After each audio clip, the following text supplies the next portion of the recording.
अस्सलाम वालेकुम। उम्मीद है कि आप खैरियत से हैं। उम्मीद है कि आपका इतवार अच्छा गुजर रहा होगा। मैंने कहा ज़रा ख़राब कर दूं तो एक तसव्वुर ये था कि, और मैं भी इससे इत्तेफाक करता हूँ, अभी भी मैं इसके बारे में डामाडोल हूँ। वो ये है कि गल्फ़ की जो पट्टी है, ख़ास तौर पे उसमें जो यूएई को उसके सरगने के तौर पे ज़्यादा डिस्क्राइब की जाती है। इसमें सबसे ज़्यादा फ़ॉरेन पॉलिसी इंडिपेंडेंस है।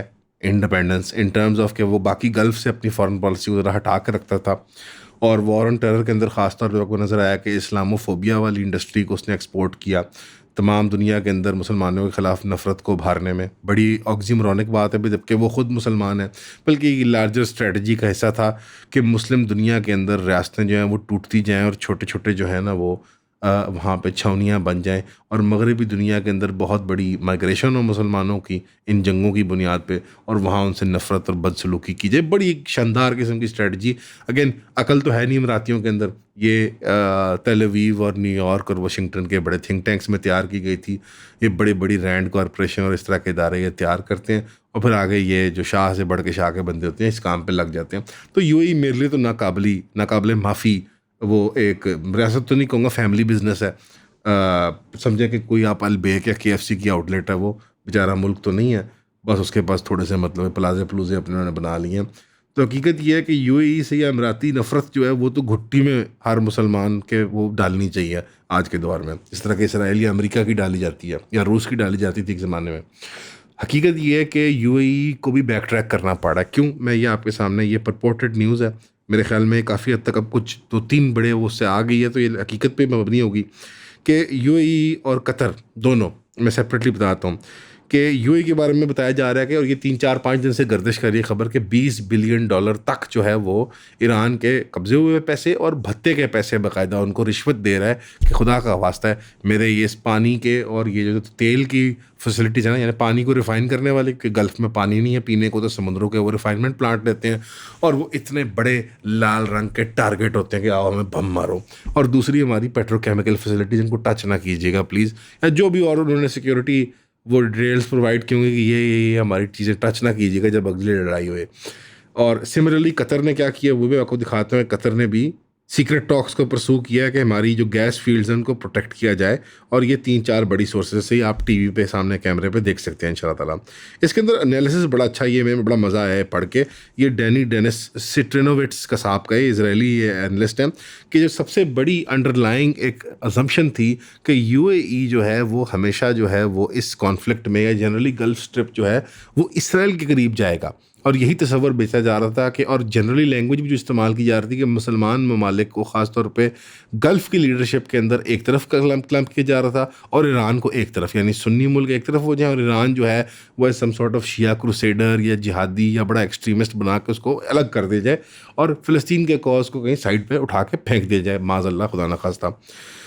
यूएई इसके लिए अब्राहम अकॉर्ड्स के लिए भी राज़ी हो गया, वो पूरी दास्तान है आपके सामने। लेकिन एक गेम चेंजर जो था वो 7 अक्टूबर, उसने पूरी कल्चरल डिप्लोमेटिक पॉलिटिकल लैंडस्केप को चेंज कर दिया। अब इस वक्त कोई भी पॉलिटिकल डिप्लोमेटिक जो लैंडस्केप है उसके अंदर वो नॉर्म्स को नहीं माना जा रहा। हर बंदा अपने नए नॉर्म्स क्रिएट कर रहा है, सिवाय पाकिस्तान में भी शरीफ आदमी है। We have inform the UN and अभी भी हम उस लैंग्वेज में बात कर रहे हैं।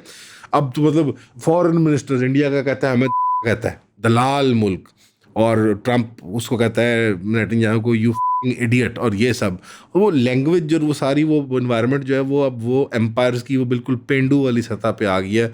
जब फड़ लो होती है, जब मौत का वो सॉर्ट ऑफ एक नज़ा की हालत करीब आ रही होती है, जब गालियों पे उतर आते हैं एक दूसरे के खिलाफ।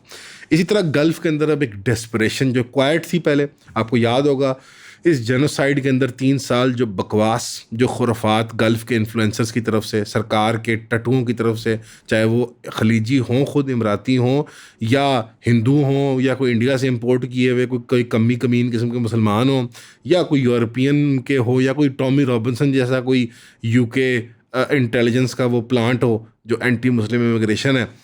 इस तरह के कैरेक्टर्स उन्होंने पूरी एक कास्ट ऑफ कैरेक्टर्स क्रिएट की हुई थी, कुछ मजहबी भी क्रिएट किए हुए थे उनके पास। एक वो उसको मजाक से वो रैबाय फारिस कहते हैं अब लोग, बड़ा अच्छा नाम रखा लोगों ने, बल्कि वो डैनियल हकीकत जो साहब ने रखा था, वो एक मौलवी था, क्रॉसफिट का वो मैनेजर था, उसने वो थोड़ा बहुत कुछ दरअसल निज़ामी कर लिया तो उसने यूट्यूब पे आके फतवा देना शुरू कर दिया।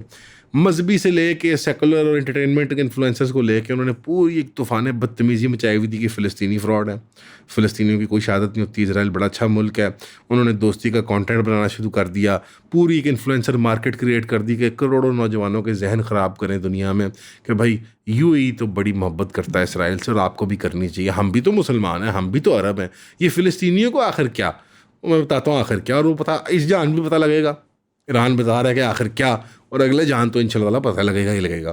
तो मैं तो बतौर आम शहरी तो दिल तो खुश होता है वो जो, और वो जो ऐसी वो तौहीद का ढकोसला सा लगाया होता है हमारे कुछ भाइयों ने कि भाई ये तौहीद की सरजमीन है और ये लोग तौहीद के बड़े पासदार हैं। तो इनके अकीदे इतने जल्दी फेल कर जाते हैं, इनका अकीदा टेस्ट इतना जल्दी फेल करता है कि तौहीद जो है इनकी वो ताकत की तरफ उसका झुका हुआ है। तो आज ईरान ने वो ताकत साबित कर दी है, तो अब वो भत्ते लेके पहुंच गया यूएई के। और ये खबर आई भी थी कि वो बड़ी वो खुफिया किस्म की, देखा ना, प्राइवेट फ्लाइट के ऊपर उन्होंने कैश पे भरे हुए बड़ी वो 007 टाइप फिल्मी तरीके से उन्होंने पैसे दिए हैं। 3 बिलियन के बारे में कहा जा रहा है कि दे दिए हैं, मजीद 20 बिलियन देना चाहते हैं उनको डॉलर। ये सब नफरत के बावजूद मैं कहूँगा अगर ये हो भी जाए तो अच्छी बात है। अगर गल्फ़ के ममालिक आखिरकार वो जो सरिया उनकी गर्दनों में अमेरिकन ने फ़िट किया था पहले ब्रिटिश ने कि तुम किसी गैर की हुक्मरानी ना कबूल करो। देखिए ना, आपके पास पॉपुलेशन डेंसिटी है, ये अल्लाह की कुदरत से हुआ, ये किसी और ने नहीं किया। अल्लाह ने आपकी तादाद कम कर दी दुनिया में, यानी तादाद भी कुछ है होती है, नो लिबरल्स के लिए शॉकिंग होता है। अहले अरब ख़ास तौर पे जो गल्फ़ के लोग हैं इनकी तादाद अल्लाह ने कम कर दी, जबकि एक ज़माने में कसीर हुआ करते थे, ये ज़्यादा था। दूसरा, अल्लाह ने जो है वो सिल्क रूट ख़त्म कर दिया, तो आपकी गुज़रगाह की वो अहमियत थोड़ी कम हो गई। ठीक, मॉडर्न टेक्नोलॉजीज आ गई, इंडस्ट्री का दौर बदल गया, उसके अंदर भी अल्लाह ने आपको गनीमत दी कि अल्लाह ने आपको एक काले सोने का सरचश्मा दे दिया। आपने क्या किया, उस उम्मत के ख़जाने का उम्मत पे खर्चने के बजाय आपने पेरिस की, लंदन की, न्यूयॉर्क की, मियामी की और गलियां जो हैं उनको आपने सोने से और चांदी से पेव कर दिया, और जगह जगह की पे ये पैसे खर्च किए। बॉलीवुड की नाचने वालियों को आपने तो, बल्कि वो एक नाचने वाली बॉलीवुड की, वो क्या नाम है उसका, वो जो स्मृति ईरानी, उसको आपने मस्जिद नबवी में रसूलुल्लाह के रोज़े पे जाके खड़ा कर दिया। नाउज़ुबिल्लाह मिन ज़ालिक। मतलब ठीक है, काफिर आ सकते हैं मदीना के अंदर, लेकिन वो काफिर जिनके हाथ अभी रंगे हों मुसलमानों के खून से, जो रोज़ रसूलुल्लाह को गालियाँ देते, मैं मेरा मुंह ना खुलवाएं इस चीज़ के बारे में, हमारे दिल भी छन्नी है ना, हमें मुसलमान है, भूल जाते हैं लोग कि गल्फ़ की ग़ुलामी के अंदर अपनी है। गल्फ़ ने वो सारे ये तमाशे किए। अगर अब भी आप, यानी देयर इज़ अ रीज़न उस्मानी सल्तनत इन पर राइज हुक्मरानी करती थी। एक वजह है कि अब्बासी खिलाफत के बाद कोई अरब खिलाफत या अरब सल्तनत बड़े पैमाने पे नहीं आई। कुर्दों ने, तुर्कों ने, कुमान किपचाक्स और ततारियों ने, मगूलों ने, मुख्तलिफ जो अक़वाम आलम है, अल्लाह का एक हुक्म है कुरान के अंदर। अब अरब और अहले अरब का दौर वो ख़त्म हो गया, और इस ज़माने के बारे में, आखिरी एरा के बारे में, और मैं तो मानता हूँ आखिरी एरा में रसूलुल्लाह खुद क्या कहेंगे कि मैं आखिर ज़मान का नबी हूँ सल्लल्लाहु अलैहि वसल्लम। तो एक दौर आना है जहाँ पे जिन अरब की बात की भी गई है, जिनकी तारीफ़ की भी गई है, वो अहले शाम है, यानी फ़िलिस्तीनी, लुबनानी, सीरियन, ये लोग जो शाम के अरब हैं, इनकी तारीफ़ की गई है, इनके बारे में दुआएं दी गई, इनके बारे में लीडरशिप के रोल्स की बात की गई, और नज़र भी आ रहा है कि अभी वो अपने मार के स्टेज के थ्रू जा रहे हैं। तो गल्फ़ आप केपेबल नहीं है सेल्फ रूल के, ये आप नहीं मानते, इस बात पे आप हंसेंगे।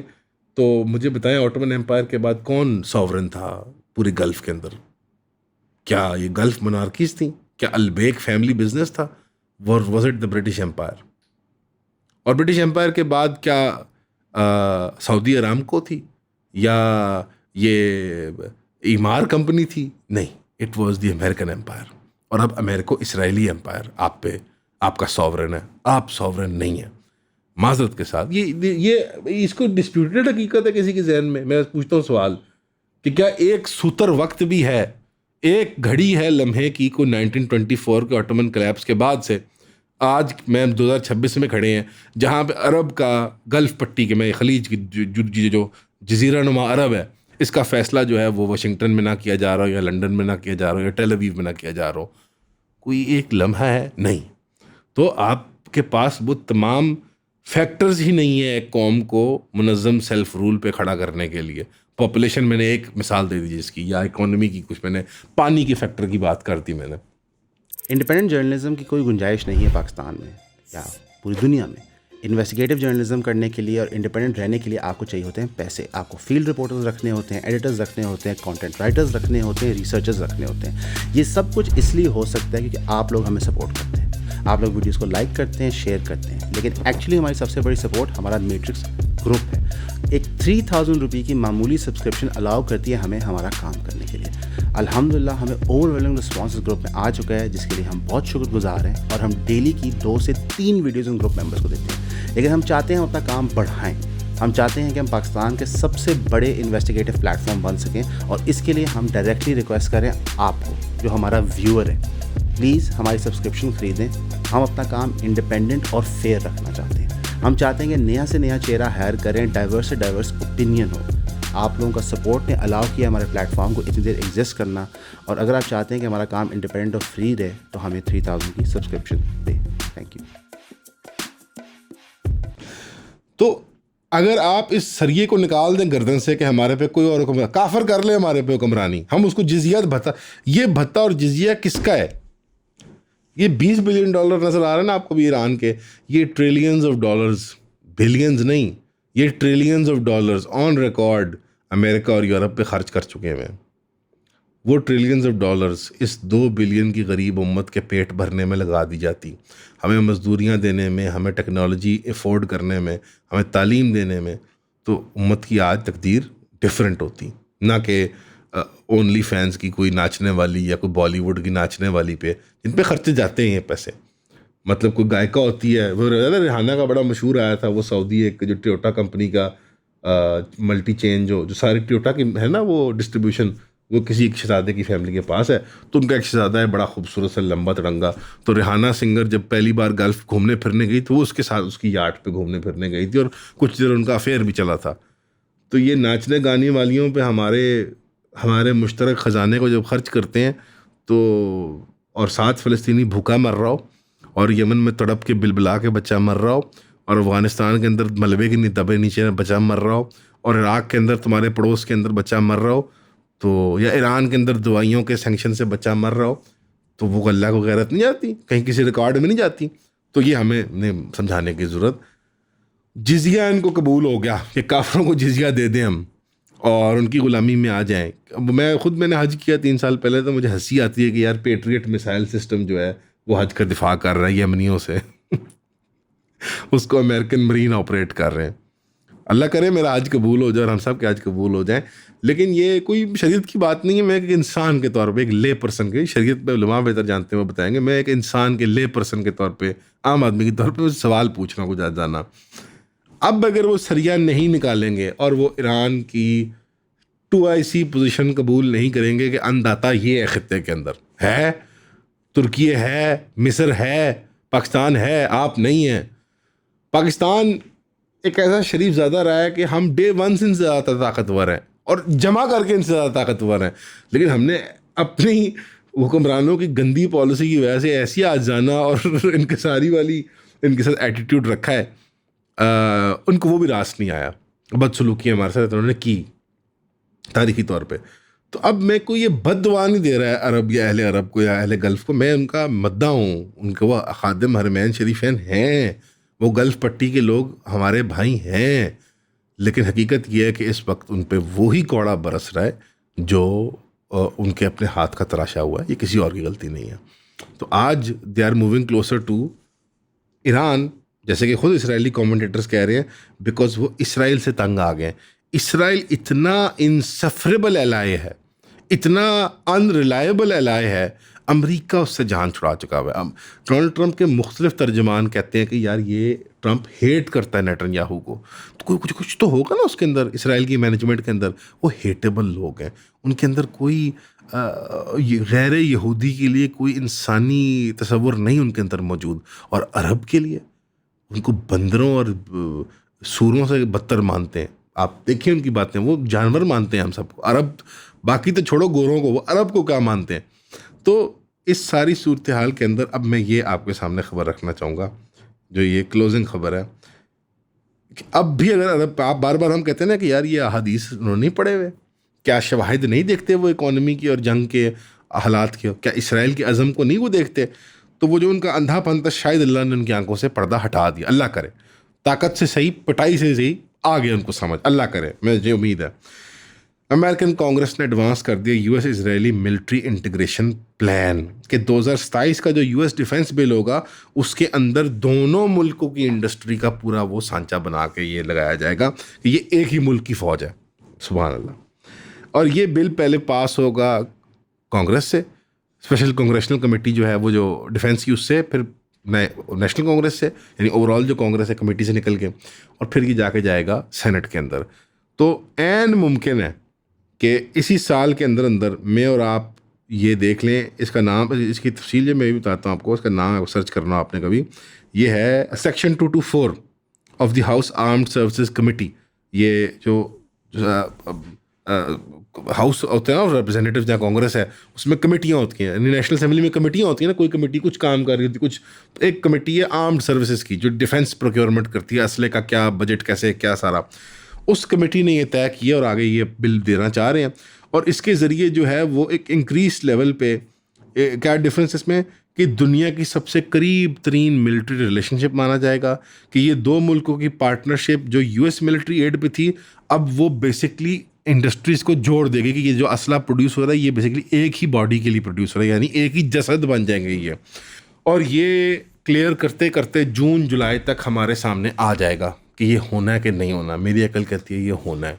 अमेरिका के ख़िलाफ़, दुनिया के ख़िलाफ़ एक ही ट्रम्प कार्ड है इसराइल के पास, वो है अमेरिका, और उसकी मेरा ख्याल है हाफ लाइफ 5 साल रहेगी, 10 साल, क्वार्टर सेंचुरी से ज़्यादा नहीं है, 25 साल से ज़्यादा नहीं है। तो उसकी मिख निकालने के लिए ना वो एक ही तरीका है कि वो इस फ़ौज को एक ही फ़ौज डिक्लेयर करते हैं, इस असले को, इस इंडस्ट्री को एक ही डिक्लेयर करते हैं। अब भी अगर गल्फ़ को समझ नहीं, भत्ता दे दें, आजिज़ हो जाएं ईरानियों के सामने, मत शिया तासुब की बात करें। वो शीए हैं तो वो ऐसे, अरे भाई मुसलमान हैं, भाई हैं हमारे, भले हैं, लाखों से भले हैं, करोड़ों से भले हैं दुनिया में, और वो ही बेहतर है। तुर्क आपको नहीं रास आए, आपने पिछले 100 साल खटिया कमाई, अब उसका फल आ गया है, अब एक और मालिक आ गए डंडा लेके, चलो कम से कम मुसलमान है, तस्लीम कर लें। पाकिस्तान को भी सोचने की ज़रूरत है। अगर हम अंदाता हैं बड़े हैं इस खित्ते के, तो ऊपर की तरफ जो सारे कमज़ोर मुसलमान भाई हैं हमारे, अफ़गानिस्तान, किर्गिस्तान, उज़्बेकिस्तान, ताजिकिस्तान, किसी के पास माल है, किसी के पास खाना है, लेकिन जमा सबके पास नहीं है, हमारे पास जमा सारा कुछ है। और इस्लाम की मिरास है, हम उनके मदरसों के बच्चों को पढ़ाते हैं, उनके पास तालीम का निज़ाम नहीं, सारा कुछ उनसे नाराज़गी करके बैठे हुए हैं। अफ़गानिस्तान में जो रास्ता है सारों का, ईरान ने अपने आप को खित्ते में मजबूत कर लिया, तुर्की ने अपने आप को मजबूत कर लिया, मिस्र ने कर लिया, मिस्र और पाकिस्तान थे थोड़े पीछे रह गए।